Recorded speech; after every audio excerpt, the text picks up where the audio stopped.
നീ എന്തിനാ ഇങ്ങോട്ട് ഓടിക്കറി വന്ന മഴ വരുന്നതാണ് മീ? ആ അത് തന്നെയാ, ഇവിടെ ഇരുന്ന മഴ മുഴുവൻ നനയും. വാ വീട്ടിൽ പോവാം. ഞാനങ്ങ് വരില്ല, നീ വയ്ക്കും. ദേ ഇവിടെ മുഴുവൻ ചോരും. വരുന്നേ, നോക്കി, ചേട്ടന് ഇഷ്ടപ്പെട്ട മീന. ഇതും കറി വെച്ച് ചോറുണ്ട് കഴിയുമ്പോ മഴ തരും. എന്നിട്ട് ചേട്ടനിങ്ങ് പോരാം. ആ നീ വയ്ക്കോ, ഞാൻ കുറച്ച് കഴിഞ്ഞ് വരാം. എന്നാലേ ഞാനും പോകുന്നില്ല.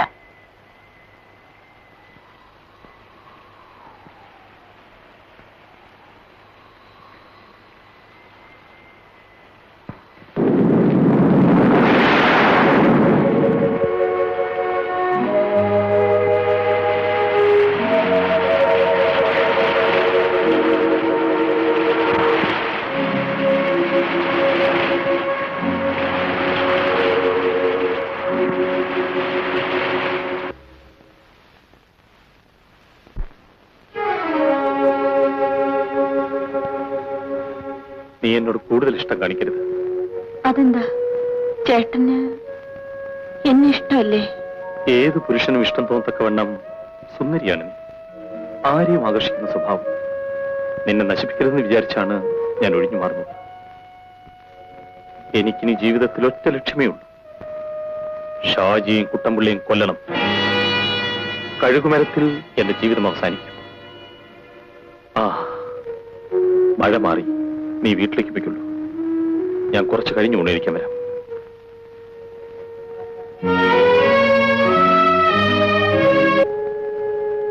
എന്തിനാ മോളെ എനിക്ക് ഈ മരുന്നൊക്കെ തരുന്നത്? നീ വേഗം പോയി എന്റെ മോനെ ഒന്ന് വിളിച്ചുകൊണ്ട് വരൂ. അധികം താമസിക്കാതെ ചേട്ടൻ വരുമമ്മേ. അച്ഛന്റെ വാശിയും ഒന്ന് അടങ്ങിയിരിക്കുകയാണ്. ഞാൻ ഒന്നുകൂടി പോയി വിളിക്കാം. എന്താണ് അച്ഛാ? നിന്റെ ആംഗള ആ മീൻകാരി ഭാർഗവയുടെ മരുമകനായി അവിടെ ഉണ്ട്, താമസവുമായി. നീ ഞാൻ പോയി വിളിക്കണോടി ആ കള്ളനെ. ആരെങ്കിലും എന്തെങ്കിലും പറയുന്നത് കേട്ട് ഇങ്ങനെ കലിതുള്ളി വെള്ളം കൂട്ടരുതേ. ആരെങ്കിലും ഒരാളല്ല എന്നോട് പറഞ്ഞത്, കാണുന്നവരെല്ലാം ഇത് ചോദിക്കുന്നുണ്ട്. ചേട്ടനെ അച്ഛൻ ആട്ടിയിറക്കിയതല്ലേ, എവിടെയെങ്കിലും ജീവിക്കണ്ടേ? അഹങ്കാരം പറയരുത്. നീ അവനെ വിളിക്കാൻ പോയിട്ട് എന്തായി? അവൻ വന്നോ? ആ കള്ളൻ വരില്ല. ആരെങ്കിലും നുണ പറഞ്ഞതായിരിക്കും. നുണയല്ല, സത്യമാണ്. ഇനി ഞാൻ മരിക്കുന്നവരെ അവൻ ഈ വീട്ടിൽ കയറിയില്ല. കയറിയാൽ അന്ന് ഞാൻ ഈ വീട്ടിൽ തീ വയ്ക്കും. ആഹാ ജിജി, ചേട്ടനെ അന്വേഷിച്ചു വന്നാണോ? അതെ. പഞ്ചപുര നോക്കിയോ? ഇപ്പോഴും എവിടെയാണോ താമസം? അതെ. മഴയും കാറ്റുള്ള ദിവസമെങ്കിലും ഇവിടെ വന്നു കിടക്കാൻ ഞാനും അമ്മയും പറയും, കേൾക്കില്ല. ഇന്ന് വഞ്ചിപ്പുരയിലും കാണില്ല. ഉണ്ടായിരുന്നെങ്കിൽ ആഹാരം കഴിക്കാൻ വരുമായിരുന്നു.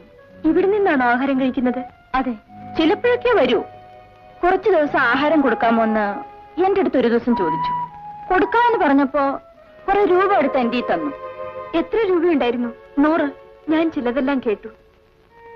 സത്യം അറിയാൻ വന്നതാണ്. ഇവിടെ താമസമെന്നായിരിക്കും കേട്ടത്. അതെ, കേട്ടതെല്ലാം നുണയാണെന്ന് ഇപ്പോൾ മനസ്സിലായി. ജിജിയുടെ ചേട്ടൻ ഇവിടെ താമസിക്കുന്നതിൽ ഞങ്ങൾക്ക് വിഷമമൊന്നുമില്ല.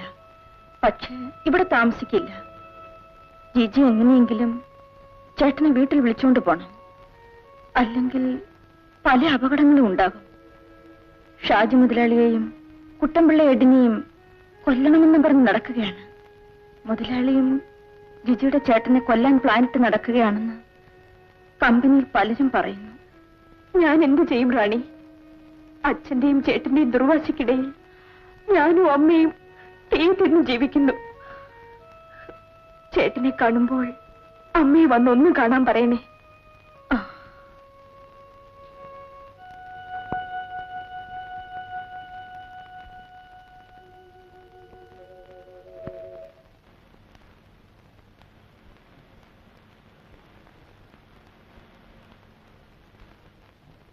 സേതുമാധവന്റെ പെങ്ങളാ പോകുന്നത്.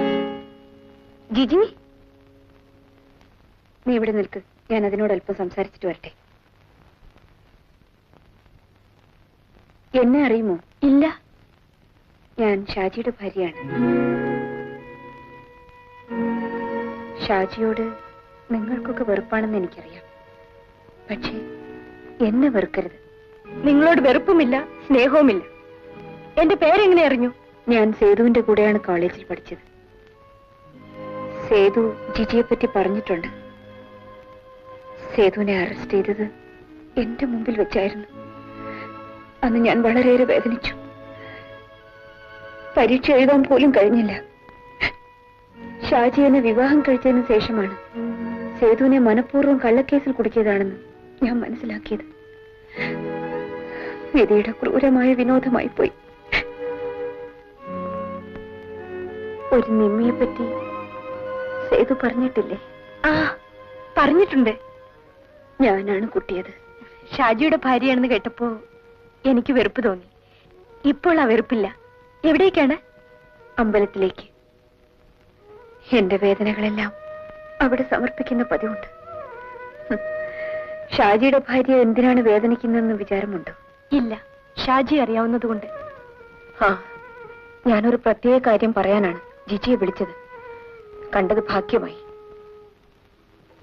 സേതു എന്റെ ഭർത്താവിനെ കൊല്ലാൻ പ്ലാനിട്ട് നടക്കുകയാണെന്ന് കേട്ടു. സേതുവിനെ കൊല്ലാൻ ഷാജിയും ചിലതൊക്കെ ചെയ്യുന്നുണ്ട്. ഏത് സംഭവിച്ചാലും എനിക്ക് സഹിക്കില്ല. അതുകൊണ്ട് ചേട്ടനോട് ആ സാഹസമൊന്നും ചെയ്യരുതെന്ന് ജിജു ഒന്ന് പറയണം. ഈ കടപ്പുറത്തിൽ നിന്ന് ചേട്ടനെ വിളിച്ചോണ്ട് പോണം. ഞാൻ ശ്രമിക്കുന്നുണ്ട് ചേച്ചി. അച്ഛനും ചേട്ടനും ഒരുപോലെ ദുർവാശിക്കാരാണ്. സേതുവിനെ ഒന്ന് കണ്ടിരുന്നെങ്കിൽ ഞാൻ ആ കാല് പിടിച്ച് അപേക്ഷിച്ചേനെ. എങ്ങനെ കാണാനാ? ചേട്ടനെ കാണുമ്പോൾ ഞാൻ പറഞ്ഞതായി ഒന്ന് പറയണേ. പറയാം. ഞാൻ പോകട്ടെ.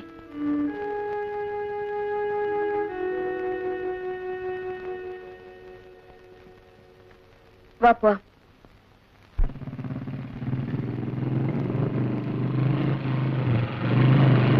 ജിജിയല്ലേ? എവിടെ പോയിട്ട് വരുന്നു? ചേട്ടനെ നോക്കി പോയതാ.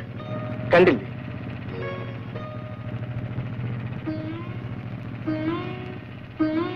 എന്റെ മുഖത്ത് നോക്കാം. ഞാൻ അത്രയ്ക്ക് വിരൂപനൊന്നുമല്ല.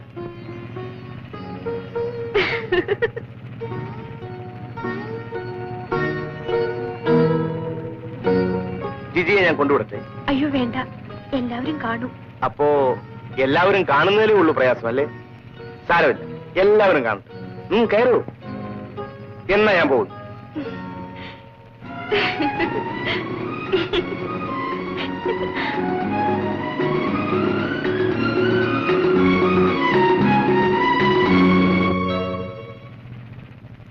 ഞാൻ പോട്ടെ. ആ, ജിജിയെ ഈ ബൈക്കിൽ കൊണ്ടാക്കിയതെന്ന് ആലോചിക്കായിരുന്നു. വിഷമിക്കണ്ട, കൊണ്ടുപോകുന്നില്ല. ഒരു പോലീസുകാരന് ചില പരിമിതികളുണ്ടല്ലോ. ആ, ജിജി പോയിക്കോളൂ, നേരം വൈകും.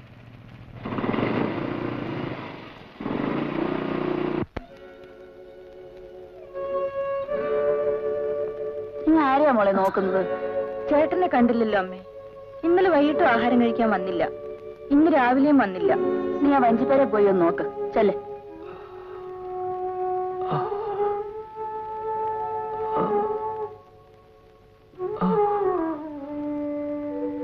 അയ്യോ, പൊള്ളുന്ന ചൂട്. ഇവിടെ കിടന്ന് തണുത്ത കാറ്റും മഴയാക്കരുതെന്ന് പറഞ്ഞാൽ കേക്കില്ല. പനി തുടങ്ങിയപ്പോഴെങ്കിലും ചേട്ടന് വീട്ടിലേക്ക് വരാമായിരുന്നില്ലേ? എഴുന്നേൽക്ക്, വീട്ടിലേക്ക് പോവാം. വേണ്ട, സാരമില്ല, നീ പൊയ്ക്കോ. പറ്റില്ല, വന്നേ ഒക്കൂ. വന്നില്ലെങ്കിൽ രാത്രിയായാലും ഞാൻ ഇവിടെ തന്നെ ഇരിക്കും.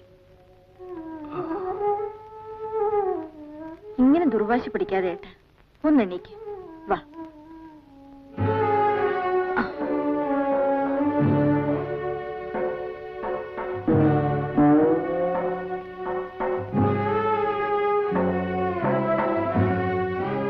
നില്ല ചേട്ടാ.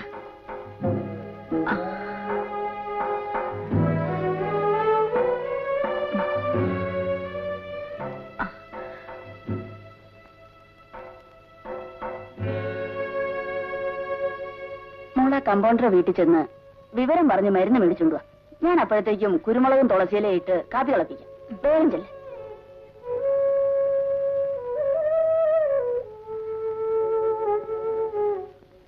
ഇപ്പോഴെങ്ങനെയുണ്ട്? കുറവുണ്ട്. നീ പോയി കിടന്നുറങ്ങിക്കൊള്ളു. ചേട്ടൻ ഉറങ്ങിയിട്ടേ ഞാൻ ഉറങ്ങുന്നുള്ളൂ. എണീറ്റ് അപ്പുറത്തെങ്കിലും പോകാനാണ് പറഞ്ഞത്. ഇതെന്ത് സ്വഭാവമാണ്? ഞാനിനി ചേട്ടനെ വഞ്ചിപ്പുരയിൽ കിടക്കാൻ സമ്മതിക്കില്ല. നാളെ തന്നെ ഞാൻ അവിടേക്ക് പോകും. നീ അവിടെയും വന്ന് ശല്യം ചെയ്ത മറ്റു വല്ലയിടത്തും പോകും.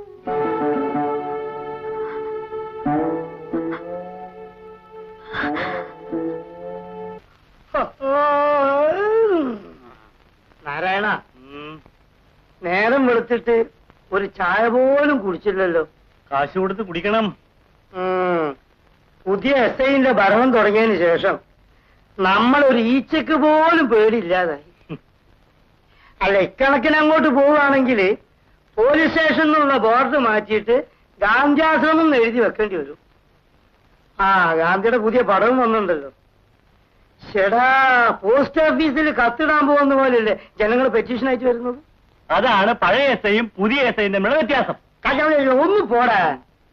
ശിവരാമൻ നായർ ചേട്ടൻ SI ആയിരിക്കുമ്പോ മുട്ട് വരയ്ക്കാതെ ഒരെണ്ണം പോലും ഇവിടെ കയറുന്നുണ്ടോടാ?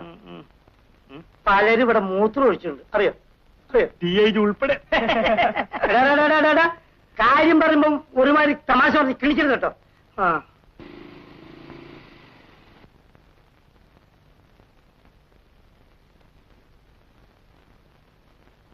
കുട്ടമ്പിള്ളേ, സാർ, എനിക്ക് വിഷമമുണ്ട്.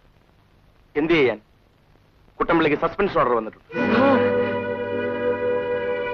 DIG സ്പെഷ്യൽ മെസ്സഞ്ചർ മുഖേന കൊടുത്തയച്ച ഓർഡറാണ്, വിത്ത് ഇമ്മീഡിയറ്റ് ഇഫക്ട്.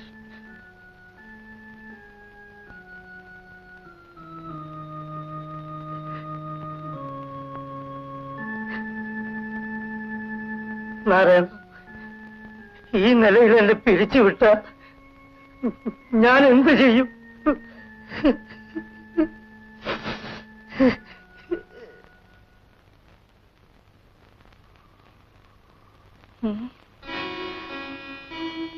എന്താ റാണി എന്നെ അതിശയത്തോടെ നോക്കുന്നത്?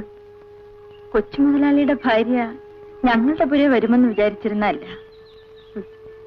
ഞാനും നിങ്ങളെയൊക്കെ പോലെ ഒരു സാധാരണക്കാരിയായിരുന്നു. പിന്നീടാണ് കൊച്ചുമുതലാളിയുടെ ഭാര്യയായത്. കൊച്ചുമുതലാളി അറിഞ്ഞാൽ കുറെ അടിയും ചവിട്ടും കിട്ടും. അതൊരു പുതിയ സംഭവമല്ല.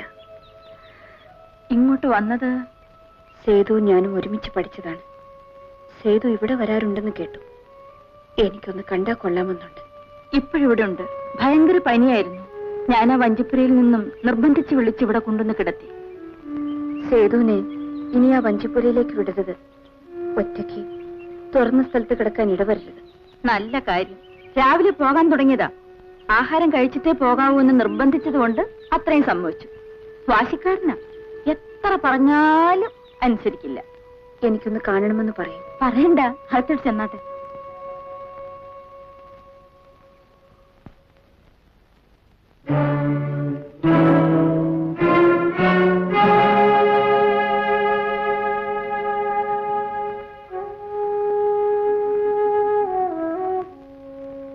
പ്രതീക്ഷിച്ചതല്ല. പലപ്പോഴും പ്രതീക്ഷിക്കാത്തത് സംഭവിക്കുന്നു. നിമ്മി എന്തിന് ഇവിടെ വന്നു? സേതുവിനെ കാണാൻ. ശരിയായില്ല. തെറ്റായിരിക്കാം, പക്ഷെ ആ തെറ്റ് ചെയ്യേണ്ടി വന്നു. എന്തിന്? 2 കാര്യങ്ങൾ അപേക്ഷിക്കാൻ. അത് രണ്ടും സേതു സമ്മതിക്കണം. നിമ്മി പറയുന്നത് സേതു അനുസരിക്കില്ലേ? ഉറപ്പു പറയാൻ വയ്യ. പഴയ സേതുവല്ല ഞാനിപ്പോൾ. കള്ളനല്ലെങ്കിലും ഒരു കള്ളന്റെ മുരുടെ സ്വഭാവം ഉണ്ടായിപ്പോയി. അത് വെറും പറച്ചിലാണ്. സേതുവിന് കള്ളനാകാൻ സാധിക്കാത്തതുപോലെ തന്നെ മുരടനാകാനും സാധിക്കില്ല. അതുകൊണ്ടാണ് ഞാൻ പേര് വിളിച്ചപ്പോൾ എന്റെ ഭർത്താവിനെ കുത്താനോങ്ങിയ കത്തി താഴ്ത്തിയതും ആ ശ്രമം ഉപേക്ഷിച്ചതും. അത് പഴയ സേതുവിന്റെ അവസാനത്തെ ദൗർബല്യമായിരുന്നു. ഇനി ആ ദുർബലത വരില്ല. എനിക്കത് മനസ്സിലായി. ഒന്നാമതായി അത് പറയാനാണ് ഞാൻ വന്നത്. എന്റെ ഭർത്താവിനെ കൊല്ലരുത്. എന്റെ ജീവിതം തകർത്തവനോട് ഞാൻ പ്രതികാരം ചെയ്യരുതെന്നോ? സേതുവിന്റെ ജീവിതം തകർന്നിട്ടില്ല. ഒരു ജോലി കണ്ടെത്തണം.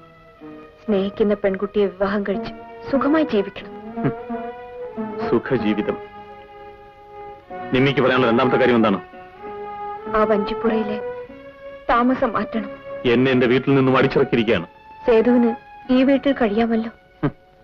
എന്നോട് സ്നേഹമുള്ളൊരു പെൺകുട്ടിക്ക് ഞാൻ പേരുദോഷം ഉണ്ടായി കൊടുക്കണം. പനിയായി കിടന്നപ്പോൾ അവളുടെ നിർബന്ധത്തിന് വഴങ്ങിയ തന്നെ തെറ്റായിപ്പോയി തോന്നുന്നു. ഇപ്പോൾ തന്നെ ഞാൻ ഇവിടുന്ന് പോവുകയാണ്. ഇനി ഒരിക്കലും അന്തി ഉറങ്ങാൻ ഞാനിവിടെ വരില്ല. ഈ തീരുമാനത്തിന് മാറ്റവുമില്ല. ഞാൻ പറഞ്ഞത് എന്തുകൊണ്ടാണെന്ന് സേതുവിന് മനസ്സിലായില്ല. മനസ്സിലായി. നിമ്മിയുടെ ഭർത്താവിനെ പേടിച്ച് ഞാൻ ജീവിക്കണമെന്ന്. ആ ഭയം എനിക്കില്ല. അന്ന് കണ്ട കത്തി ഇന്നും എന്റെ കയ്യിലുണ്ട്. പറയാനുള്ള പറഞ്ഞു കഴിഞ്ഞ സ്ഥിതിക്ക് നിമ്മിക്ക് പോകാം. ഇനി ഒരിക്കലും എന്നെ കാണാൻ ഇങ്ങോട്ട് വരരുത്.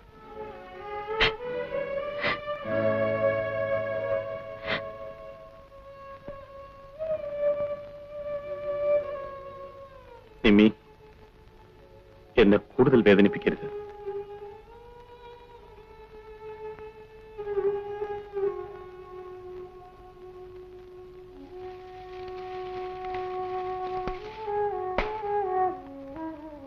എനിക്കൊരു കാര്യം അറിഞ്ഞാൽ കൊള്ളാമെന്നുണ്ട്. റാണി സേതുവിനെ സ്നേഹിക്കുന്നുണ്ടോ? ഉണ്ട്. ആ സ്നേഹമാണ് സേതുവിനെ നേർവഴിക്ക് കൊണ്ടുവരേണ്ടത്. 2 കാര്യങ്ങൾ ഞാൻ സേതുവിനോട് ആവശ്യപ്പെട്ടു. നിഷേധിച്ചായിരുന്നു മറുപടി. പക്ഷെ ആ മനുഷ്യന്റെ ഹൃദയം ഞാൻ കണ്ടിട്ടുണ്ട്. പോട്ടെ.